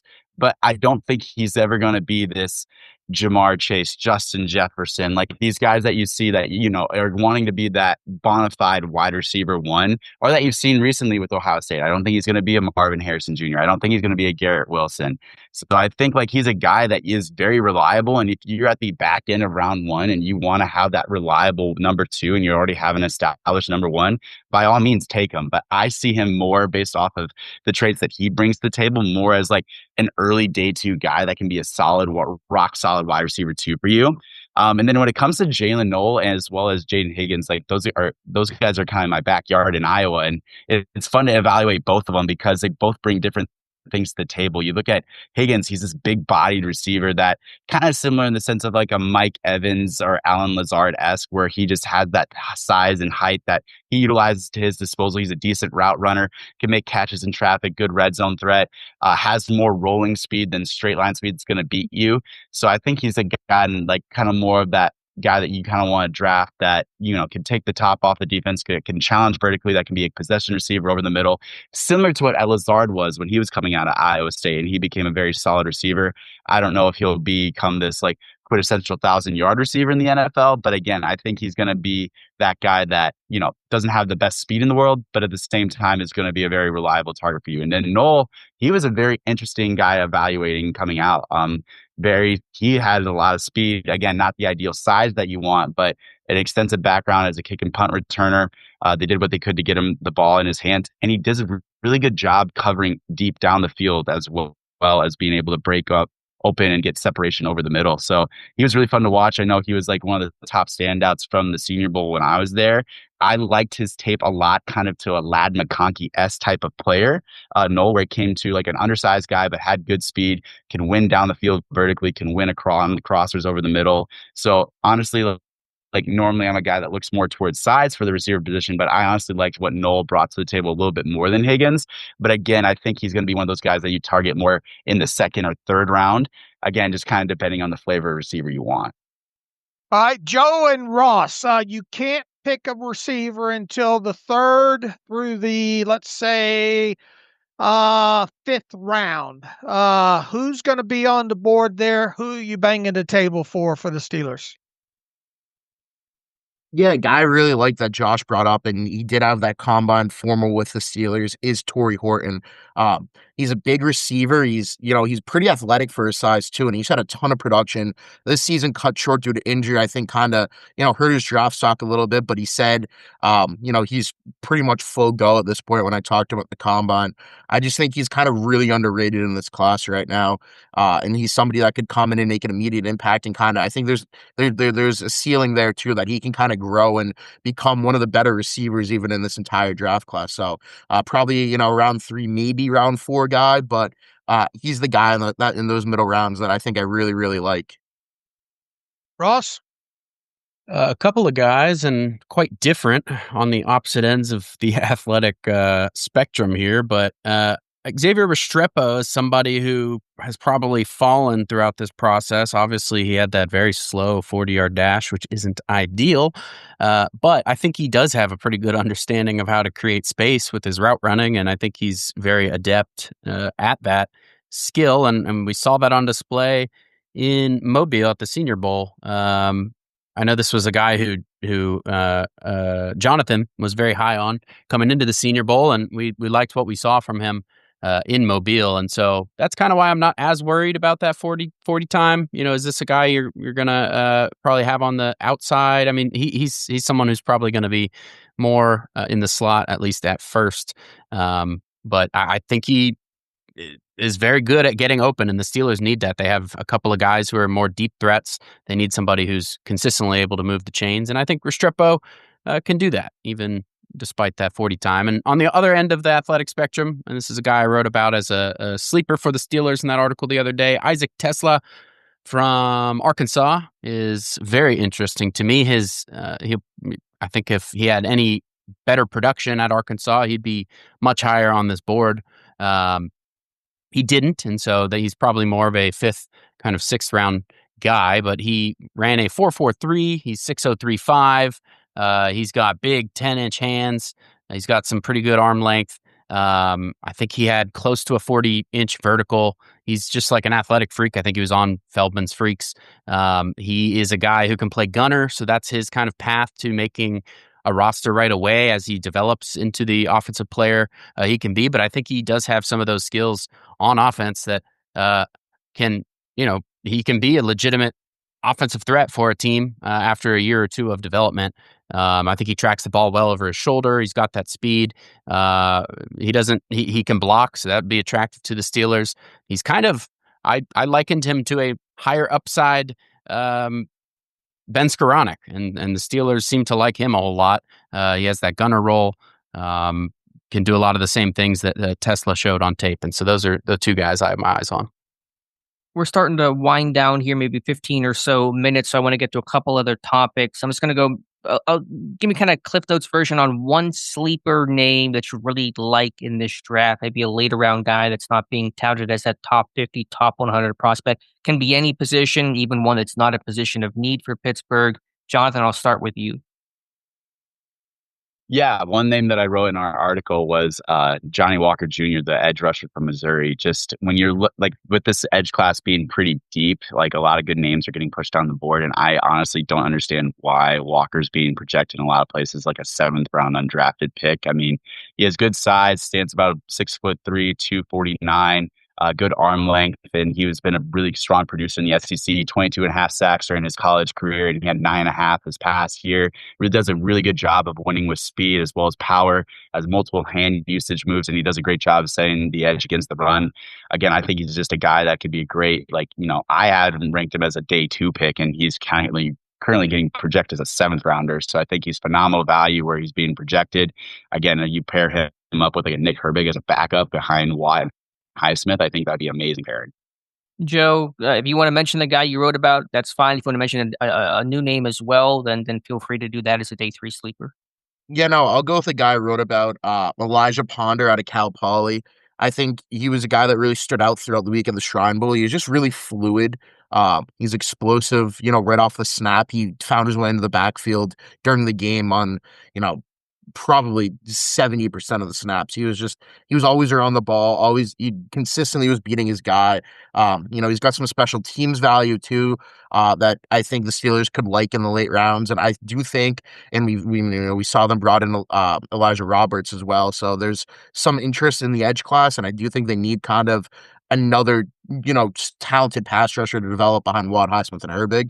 And I just think Ponder kind of has a lot of traits that can develop and make him, down the line into like a pretty consistently solid rotational pass rusher. Ross, what say you? I'll go with a different name just for some variety here, and this is one that the Steelers have interest in because he came in for a pre-draft visit, but Oregon's Jamari Caldwell is somebody I'm very high on. I don't know exactly where he's going to go. I've seen as high as the 4th. I've seen as low as the, late 5th, 6th kind of guy. He was almost 340 pounds, or maybe he was a little over 340 pounds in Mobile at first, and he told me he wanted to get down to 325, and he had made great progress by the time the combine came around. He was already showing incredible quickness off the line for a guy at 342 pounds, I think he was in Mobile. And so I think he, if he gets down to his goal of 325, what's that quickness going to look like? I think he can run stuff. I think he has more than enough quickness to produce as a pass rusher as well. And so that's a guy I definitely would like to see in a Steelers uniform. Jake? I'll go with the guy out of Memphis. I like Seth Hennigan, a quarterback, and he's a sleeper. I haven't really seen him mocked anywhere higher than the 7th round. And I really don't understand that because there's a lot of things that I think he does that will translate really well to the NFL. He's good at reading a defense. He goes through his progressions every time he drops back. His pocket presence is among the best that I've seen in this draft class. I mean, I did a scouting report on him about a month ago, and there's some clips in there where he's getting hit high and low at the same time, and he's still standing in there throwing a good ball. He doesn't need to see rushers coming. He has a great feel for where they're coming from. And his deep ball really reminds me of Russell Wilson, just in kind of like a moon ball. It's really high up there. He doesn't get a ton of velocity on his throws, but he has a really, really pretty deep ball. He can throw from multiple arm angles. And he's one of the guys, especially in the NIL era in college football, where it's kind of rare to see somebody stay all 4 years at one school. But he played at Memphis all 4 years, was very productive statistically, playing in bowl games each of the last 3 years. So I really wouldn't mind seeing the Steelers. This isn't who I want them to take for their quarterback of the future by any means, but I would not mind them picking him up in the 7th round or something. He could probably be an undrafted free agent too. I wouldn't be surprised about that. Gotcha. But, I like the pull. Yeah, he's a guy who I think if he can get in an NFL building, he'll do enough things to stick around. I would love to see him as like a backup or so for the Steelers. Nate, you're one of your favorite day 3 sleepers. Yeah, I'll talk about Tremere DK, the wide receiver out of Florida. 6 foot, 196, so kind of normal size, but I watched this film and I liked every single thing that he did. I don't want to give a Puka comparison because that's lofty, but the way he plays reminds me a lot of Puka Nacua. He's like a move around Z. You can motion him anywhere. I kind of think about the Rams motioning Puka into blocking the backside defensive end on a split zone, and I saw DK do that a lot at Florida. I think he has a role as a solid wide receiver 3. I think the Steelers should definitely take a chance on him. I see him as he's projected as a mid-day 3 guy. I have a day 2 grade on him. He's a smooth athlete. He's had a great 40 time. The best thing he does, he runs these deep crossers, catches the ball, secures it through contact, and then he fights for extra yards after the catch. So I'm a huge fan of DK, and I would like the Steelers to take a chance on him. All right, good deal, Josh. Yeah, I'm going to go Georgia Tech's Zeke Biggers, defensive lineman that we saw at the Shrine Bowl. First of all, he's got one of my favorite names in the class, but he's kind of that old school, 2 down nose tackle, 6'5", 321. He played at close to 350 last year at Georgia Tech, lost a bunch of weight after the season. He's not going to offer you much as a pass rusher. It's just not there in his game right now. But I compared him to Daniel McCullers. He just cannot be moved at the point of attack, and there is some explosiveness within his game when he's allowed to shoot gaps, but he's kind of that old school guy that can just tie up space, I kind of gave him a 5th-round grade. I see that he's projected right now 7th round.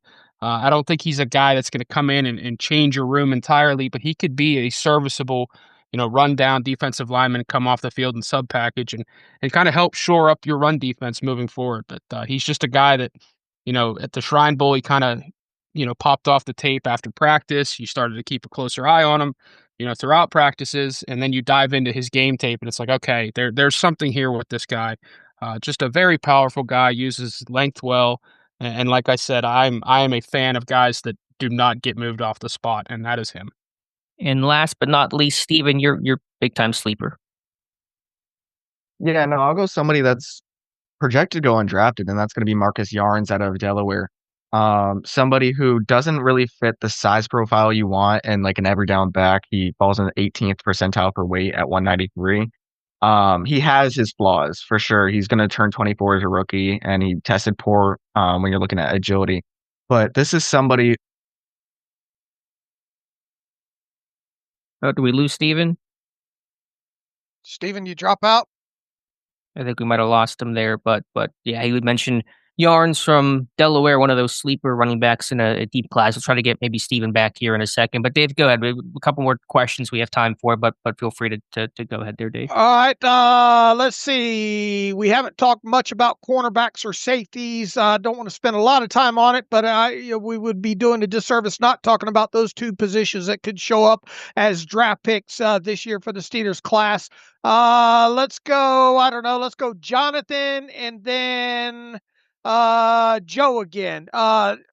Each of you name a corner and a safety day 3 that you could see the Steelers going after here. Yeah, so for cornerback, one name that I keep kind of going back to and that I kind of noticed throughout like my mock drafts that I've done is Upton Stout from Western Kentucky. Again, you kind of look at what they have on the outside currently at cornerback, and then you look at the inside. I mean, they signed Brandon Echols. They still have Beanie Bishop. But I think like when you're looking for a prototypical like nickel corner for Pittsburgh or someone that can play more nickel or dime, I think a guy like Upton Stout makes a lot of sense. Undersized, but extremely feisty. And I think Alex did his draft profile, and he is probably one of the better like run defenders in this class. Like is the definition of stick your face in the fan. Plays with no fear when he kind of comes in and plays as an aggressive tackler up there. So I think from a run support perspective, he kind of gives you flashbacks of that Mike Hilton kind of guy, as well as being able to provide some solid coverage. That's where I think, his possible could be, that's where his weakness could be. But I think, again, when you're looking at more of that round 5, round 6, like that small undersized slot corner, I think that's a guy that kind of sticks out to me. And then from a safety perspective, Jalen Reed, he had a formal interview with Pittsburgh at the Combine from Penn State. Again, I think he just kind of does everything okay. He doesn't do anything amazing, but I think when you're kind of looking for more safety depth and a guy that can contribute in the box as well as in the back end and kind of play more deep, I think he has the skill set to kind of contribute either spot.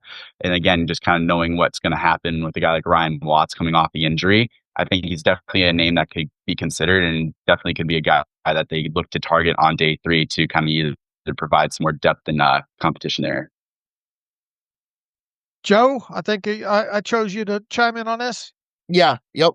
So for corner, I'll go 2 names, just Justin Waller, just because he came in for a pre-draft visit. He's got really good ball skills. He took away some, pretty solid receivers during his time in Minnesota. So that's him to mention. But the other one I kind of want to touch on that maybe a little more of a projection just because we haven't really heard of any in Steelers interest, but Elijah Huzzy out of UNC.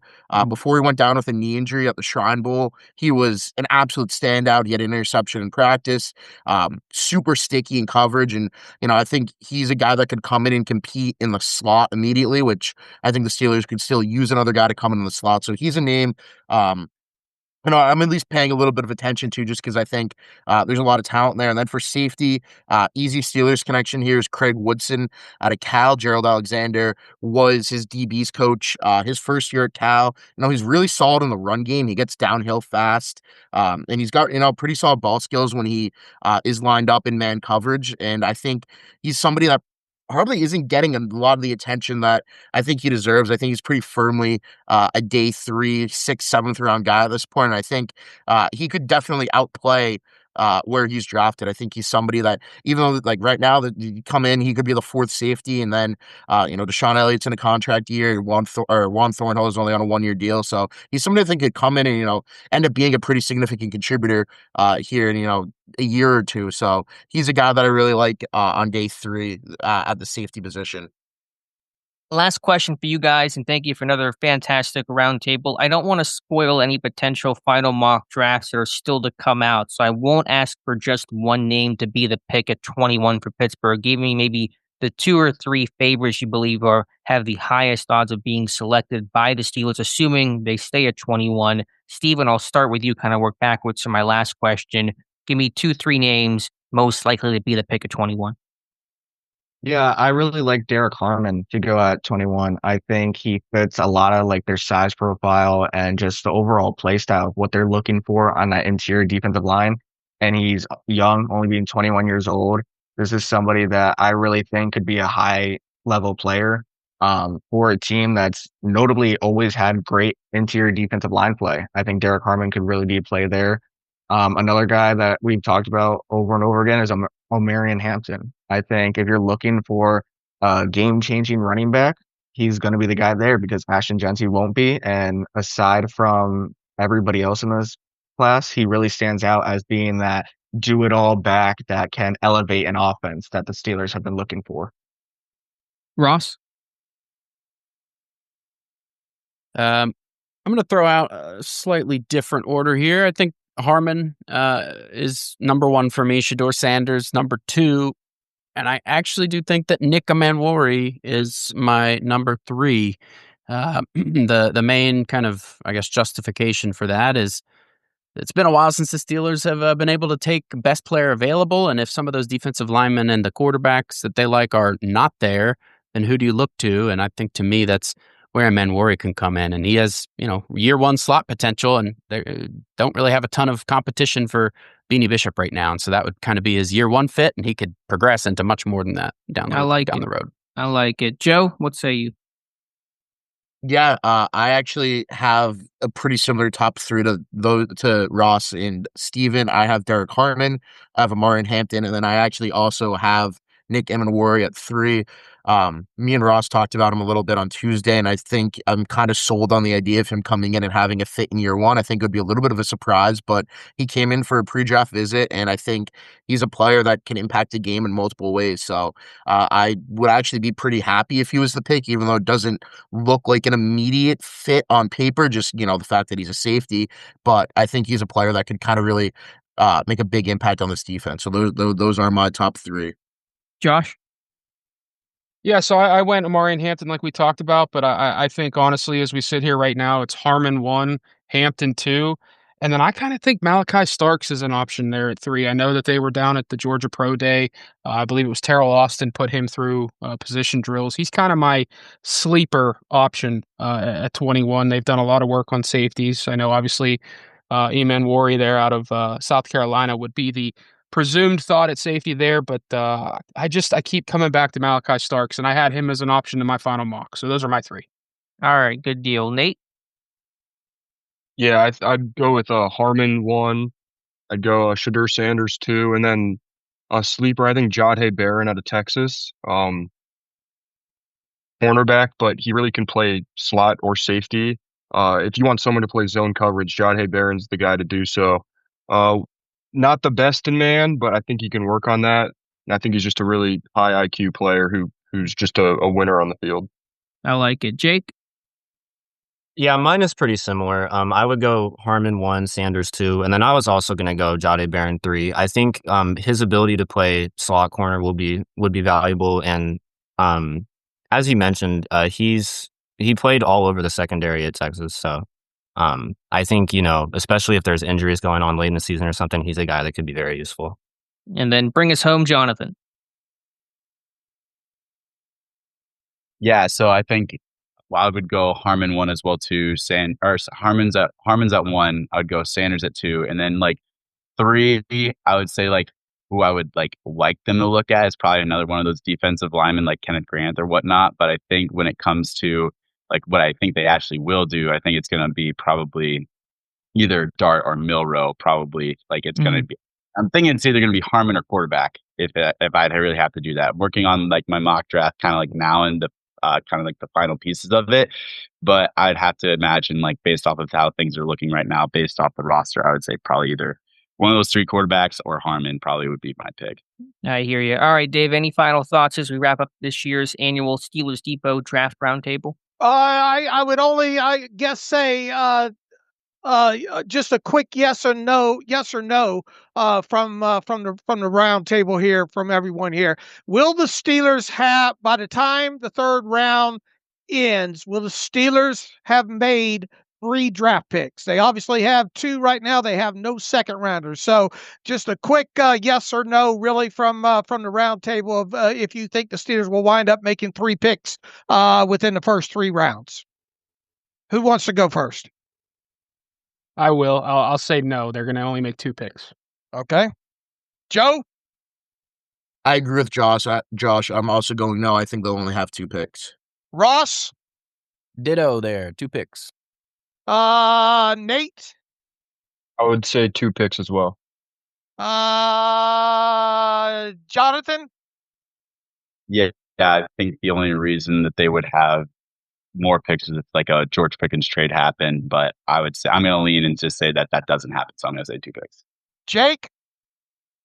I'll say 3 picks. I think maybe if there's a guy like Jalen Milroe or something available in the second round and they didn't take a quarterback in the first, maybe I could see him trading up. Steven? I think Steven left because he had to leave at 11. I don't know if Steven's still in the chat. I'm still here. Oh, you're Okay. still. I'm sorry. I thought you Yeah, left. you're My bad. I think they're comfortable with the 2 picks that they have. All right. Am I forgetting anybody? So I think it was Okay. just Jake. Yeah, it was just Jake. So Dave, you and Jake on that island I over there. know. We'll see. All right, we'll see about my gut feeling there. Okay, look, I think we could do this for another hour and a half, 2 hours. Probably didn't pay enough attention to some of the positions that might aggravate a few of the listeners here, but to have this many people in a round table at one time and make sure we hit on everybody and hit on a lot of the key positions here, I'm really thankful for that. We got a couple of new people on the show, I think in Nate and Jake. Also got another appearance out of Steven in this one. All of you guys have done absolutely fantastic work, and that even dates back to Jonathan Heitritter, who handles a lot of these early profiles going all the way back into the start of the regular season in college football as well too. So really appreciative, Alex, of the time of all these guys and the job that they've done and the draft profiles, and I've really learned a lot from a lot of them. Me too. It's been a fantastic season. Our whole draft coverage from the Senior Bowl, Shrine Bowl, Combine to the draft profiles. By the time we're done, we'll be around 350 scouting reports, which is a record for a cycle in Steelers Depot history. So cannot thank you guys enough. Appreciate it. Enjoy the draft. We'll talk to you guys after the draft as well. And welcome back to the Terrible Podcast. Again, our special thanks to our fantastic Steelers Depot Roundtable. Couldn't get everyone in this year. Some people just unfortunately couldn't make it, but want to give a big shout out to our entire Depot team for their due diligence and their great work this off season. And thanks to everyone who joined us on the Roundtable. Really good insight, Dave. Yeah, shout out to other guys that couldn't make it, like Jim Hester couldn't make it.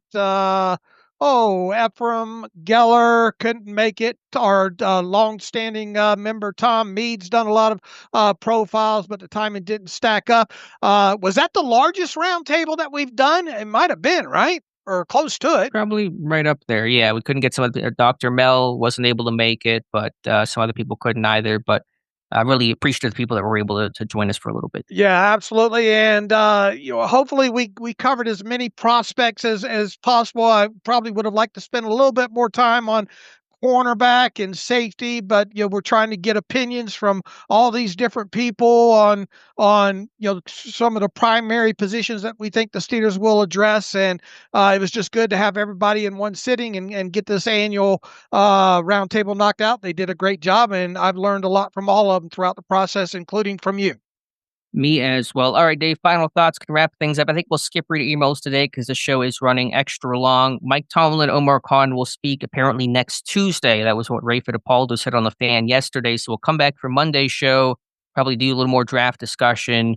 and then maybe even do a Tuesday show to react to Tomlin and Khan, and then do a Wednesday show to kind of wrap up and finally our final preview of the 2025 NFL draft. But come back on Monday and go from there. All right, and we've got a lot of final mock drafts starting to hit the site, so we invite everybody to stop by the site and see those as we start plowing through those as well too. And I figure we'll have a lot. I think you'll have a couple more studies, positional studies for us to talk about by the time Monday rolls around. We'll get into obviously more tighter knit draft talk, and should be a busy week. Like you said, probably going to do shows Monday, Tuesday, and Wednesday next week. Gonna have a lot of podcasts on the way here. So in the meantime, you can follow me on Twitter/X at Steelers Depot. Follow Alex at Alex_Kozora. Follow the show at Terrible Podcast. Email the show, theterriblepodcast@gmail.com. If you like what we do and want to donate, SteelersDepot.com. Hit the donate button, upper right navigational bar. Also, if you like an ad-free version of the site, SteelersDepot.com. Hit that ad-free button. Follow the directions that way. We've got a app at the iOS Apple Store if you want to download and play around with that to keep involved with what goes up on the site as well. So until Monday, as always, thanks for listening to the Terrible Podcast with Dave and Alex.